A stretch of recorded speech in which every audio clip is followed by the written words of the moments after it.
तो प्रश्न ये है कि एक प्रश्न आप पूछ सकते हो कि देखो हम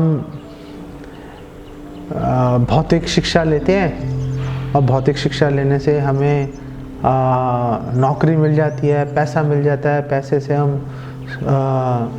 भोग कर सकते हैं, तो फिर आखिर हम इसको हम क्यों ना करें। और आगे क्या लिखा हुआ है, ओके आगे प्रश्न लेते हैं।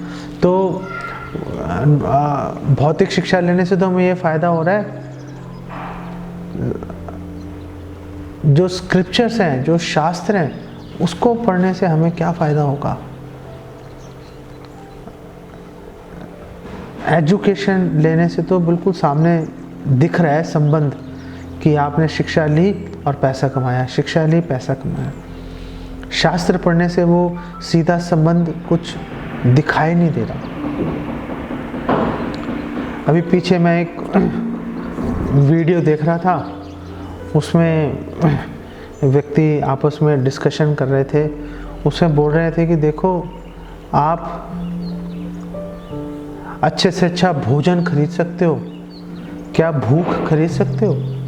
नहीं खरीद सकते। आप अच्छे से अच्छा बिस्तरा, जो बेड है बहुत ही कंफर्टेबल, अब वो आप बेड खरीद सकते हो, क्या आप नींद खरीद सकते हो? आप नींद नहीं खरीद सकते। आप धन अर्जित कर सकते हो, लेकिन उस धन से अनेक सुविधाएं भी ले सकते हो, लेकिन क्या उन सुविधाओं से आप सुख और मन की शांति प्राप्त कर सकते हो? नहीं कर सकते।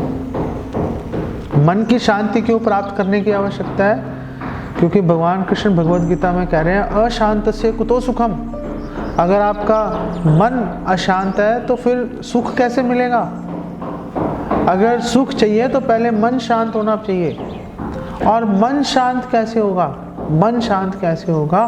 भोक्तारम यज्ञ तपसाम सर्वलोक महेश्वरम सुहृतम सर्वभूतानाम ज्ञात्वा माम शांतिम रिच्छति।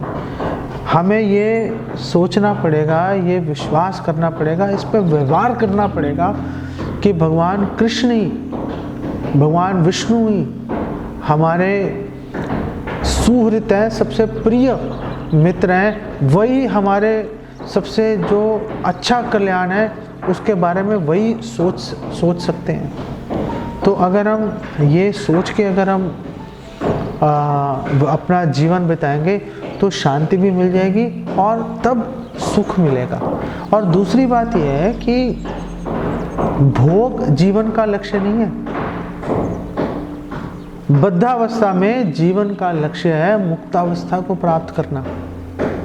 क्योंकि अगर भोग ही जीवन का लक्ष्य होता तो फिर बुढ़ापे में भोग छूट क्यों जाता है? आप चाहते हुए भी भोग नहीं कर पाओगे।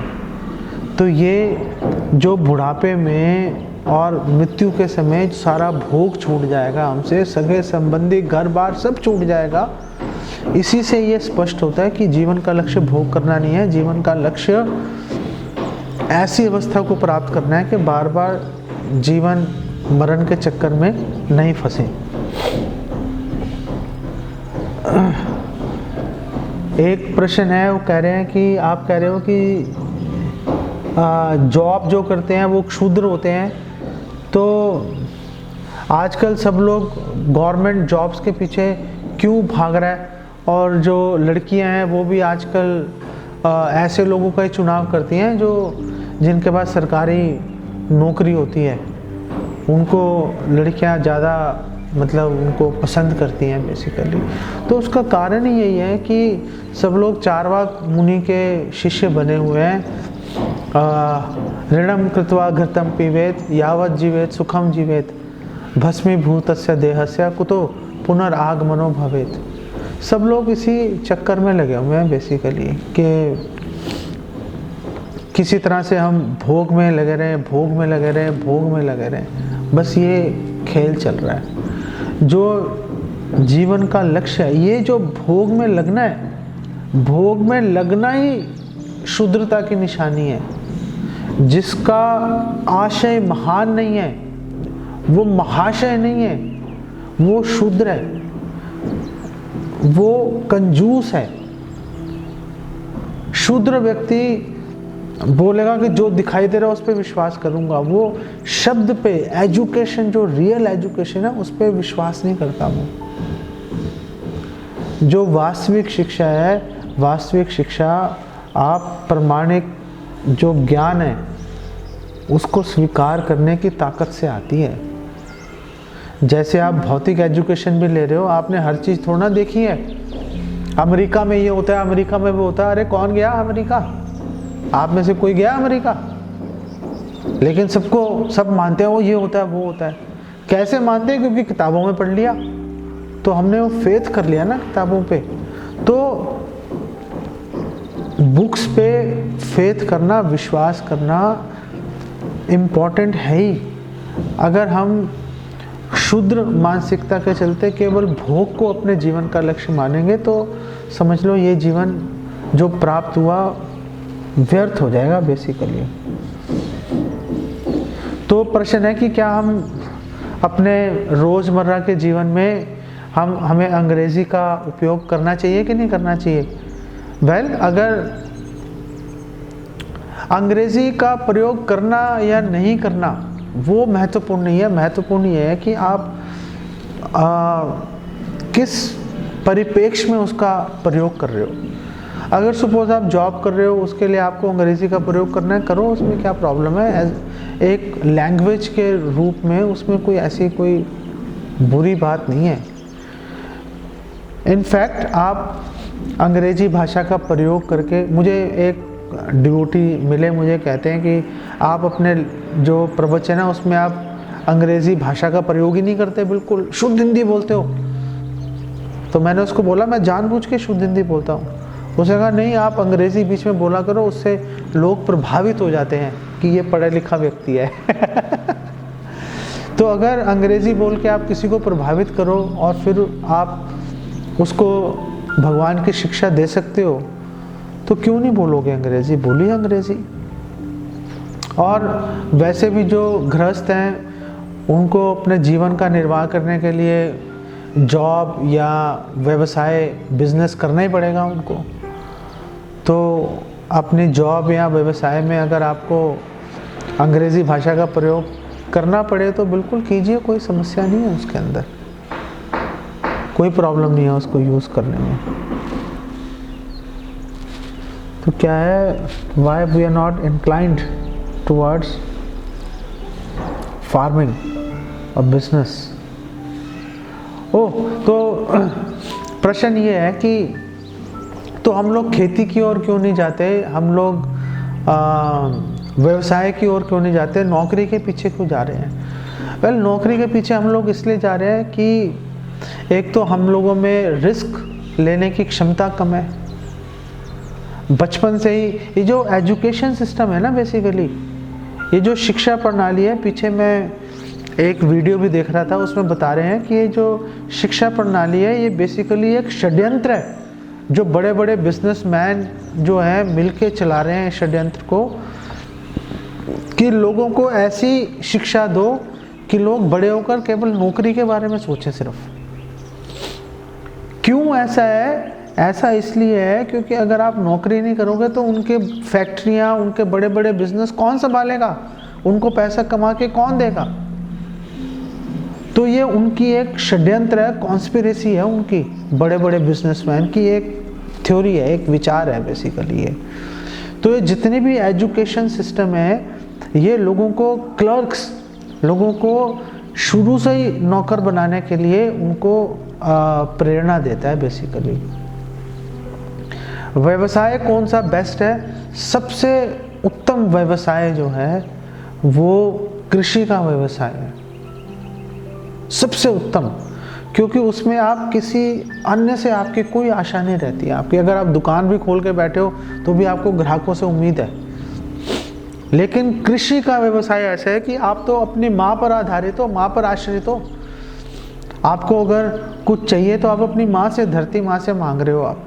हमारे शास्त्रों में कहा है सबसे बेस्ट जो व्यवसाय है वो कृषि का व्यवसाय है, लेकिन कृषि का व्यवसाय अगर आप धन कमाने के लिए करोगे तो प्रॉब्लम है, अगर आप अपना जीवन निर्वाह करने के लिए करोगे तो कृषि व्यवसाय करने में कोई प्रॉब्लम नहीं है। इनफैक्ट भक्तों को मिलकर कृषि व्यवसाय की और कृषि जो फॉर्म कम्युनिटीज़ हैं वो डेवलप करने की ओर जाना ही चाहिए।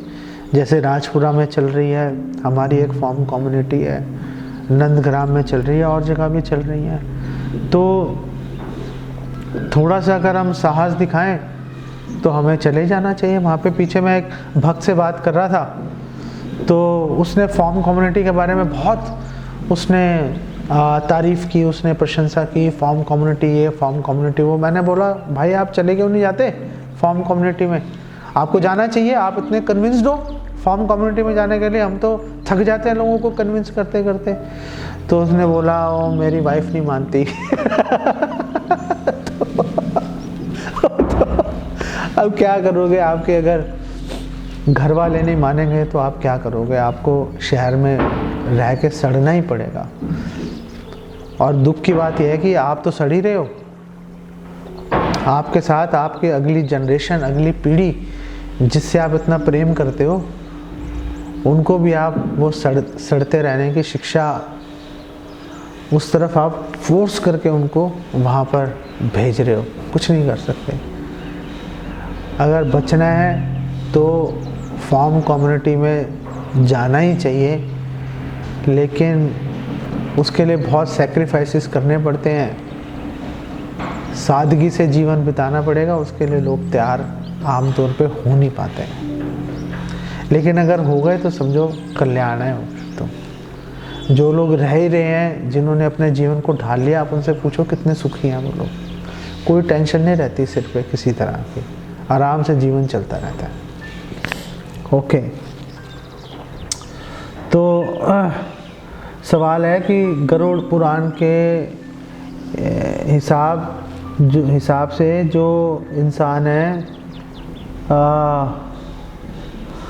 वो जब मरणासन हो तो गोबर से लिपी हुई भूमि पर उसको बेसिकली लिटाना चाहिए, कुशा घास उनके नीचे रखनी चाहिए। जो कुशा घास है भगवान के रोम, जो भगवान के जो शरीर के बाल हैं, कुशा घास वो रखने से पवित्रता आती है बेसिकली। तो कुशा घास रखनी चाहिए। बिना लिपी भूमि पर अगर इंसान प्राण त्यागता है तो उस जीव आत्मा को सिर्फ प्रेत योनि ही मिलती है।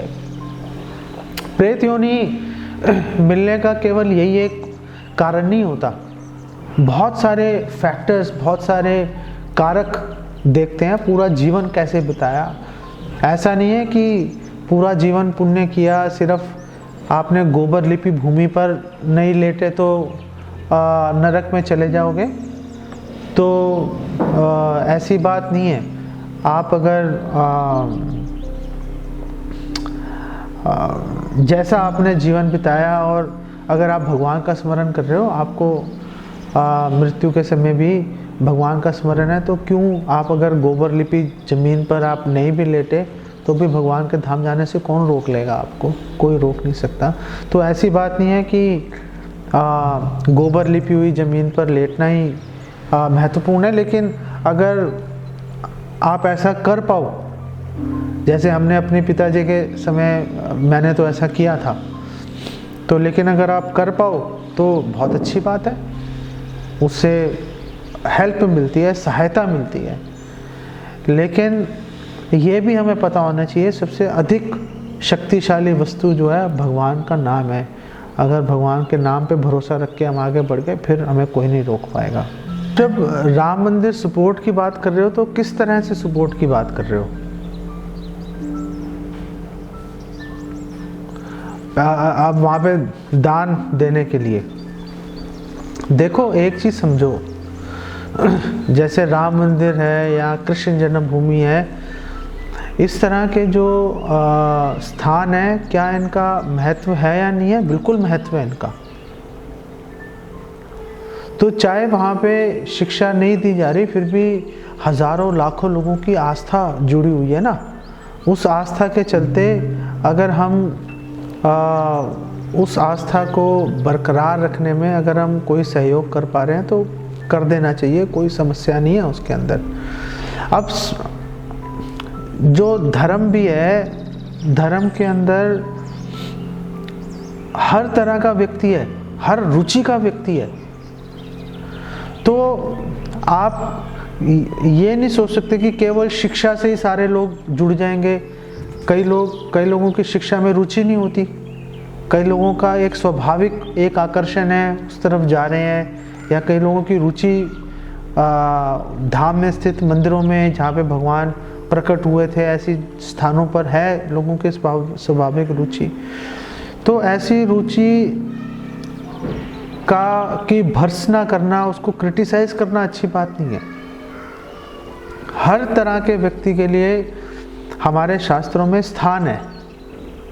तो अगर कोई वहाँ पर अगर कोई दान देना चाहता है, वेल, नहीं देने से तो अच्छा है दान दो भाई, क्या समस्या है, दान देने में कोई समस्या नहीं है। और अगर आपका जब थोड़ा सा चेतना शुद्ध होगी और आपको लगेगा कि भगवान की शिक्षाओं के प्रचार के लिए भी दान देना चाहिए, वेल, तब हम लोगों को दान दे दीजिए, हम उसको भगवान की सेवा में लगा देंगे। तो किसी व्यक्ति की अगर कहीं पे रुचि है तो उसको रोकना नहीं चाहिए उसको, क्योंकि वो रोकने से क्या होता है कि वो वहाँ तो करेगा ही नहीं क्योंकि आपने रोक दिया, और आपको देगा नहीं क्योंकि आप में वो श्रद्धा नहीं है, तो दोनों तरफ से फंस जाएगा वो। तो कहीं पर कर रहा है, चल भाई कहीं तो कर कुछ, और फिर धीरे धीरे जैसे चेतना शुद्ध होगी अपने आप आपके पास भी आ जाएगा, आपकी भी हेल्प करेगा वो दान देकर।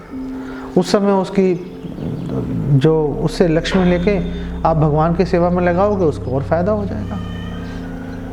और मेरा तो व्यक्तिगत अनुभव यही है कि आप लोगों को किसी काम से रोको ना उनके फ़ायदे के बारे में सोच के, तो बल्कि आपके अगेंस्ट हो जाते हैं लोग। तो कई बार क्या होता है कि आपको लगता है, आपको पता है कि क्या इसके लिए ज़्यादा अच्छा है, फिर भी कई बार वेट करनी पड़ती है कि चलो भाई जब मौका आएगा तब देखेंगे, तब तक आराम से जैसे चल रहा है चलते रहने दो। आप समझ गए मेरी बात? यहाँ पे इसको विराम देते हैं। जगत गुरु श्रील प्रभुपाद की जय। हरे कृष्णा।